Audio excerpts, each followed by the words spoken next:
កម្មវិធីទិញពេជ្រលក់ឡងវិញបាទខ្ញុំនឹងបកស្រាយជូនបងប្អូនពិចារណាទាំងអស់គ្នាបាទកម្មវិធីនេះសម្រាប់ខ្ញុំគឺវាហួសសម័យទៅហើយពីព្រោះពេលទិញអាចនឹងមិនដូចពេលលក់ទេបាទតម្លៃពេជ្រពីមុនមិនដូចតម្លៃពេជ្រទៅទេបាទរីឯតម្លៃលុយពីមុនក៏មិនដូចតម្លៃលុយពេលនេះដែរបាទចុះហេតុអ្វីបានពួកយើងចិត្តទិញក្នុងកម្មវិធីនេះបាទមានករណីពីរទី1នោះគឺគាត់មិនសិនលុយពេជ្រវាមហាសាលថ្លៃបាទក៏ប៉ុន្តែចង្រៃអីពួកយើងបាទមានចិត្តចង់មានពេជ្រតែគេដែរបាទក៏ប៉ុន្តែបាទពួកយើងគិតដល់ថា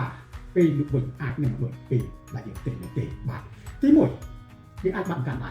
ទី2យើងអាចបាត់បង់នោះទៅបាទទី3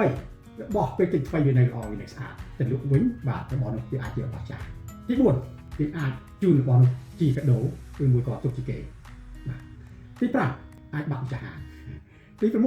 អាចបាត់ហាងតែម្ដងបាទទី7អ្នកទិញបាទ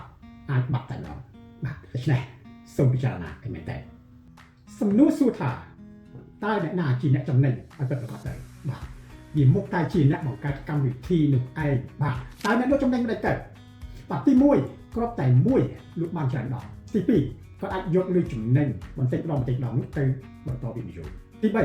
ត់អាចបានពីការលក់កេងលក់កោបាទលក់បន្លំតែម្ដងបាទទី4គឺអាចបានពីមាសបានពីឈ្នួលឬមួយក៏ផលិតផលផ្សេងៗដែលបងប្អូនបានទិញក្នុងពេលមួយបាទប៉ុន្តែចុះបើថ្ងៃពេជ្រធ្លាក់ខ្លាំងពេកបាទដោយសប្តាហ៍ថ្ងៃធ្លាក់រហូតទៅដល់អាចថា20%ដល់ 40% បាទហើយបើនៅតែបន្តធ្លាក់ទៀតតែអ្នកលក់ទៅធ្វើដូចម្ដេចបាទនៅពេលនោះហើយដែលអ្នកលក់គាត់ត្រូវតែបាទរកវិធីសាស្ត្រផ្សេងៗបាទដើម្បីទប់ទល់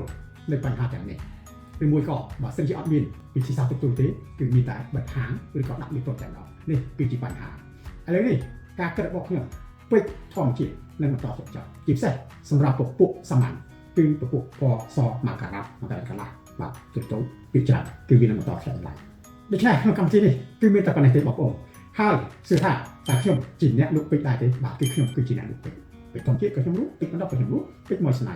គឺពេជ្រស៊ូខ្ញុំលក់ចុះហេតុអ្វីគឺខ្ញុំនិយាយពីទាំងនេះបាទខ្ញុំនិយាយជាកាប់ទៅហើយកុំស្ដាប់សម្លេងខ្ញុំយកទៅពិចារណាទាំងអស់គ្នាបាទសូមអរគុណ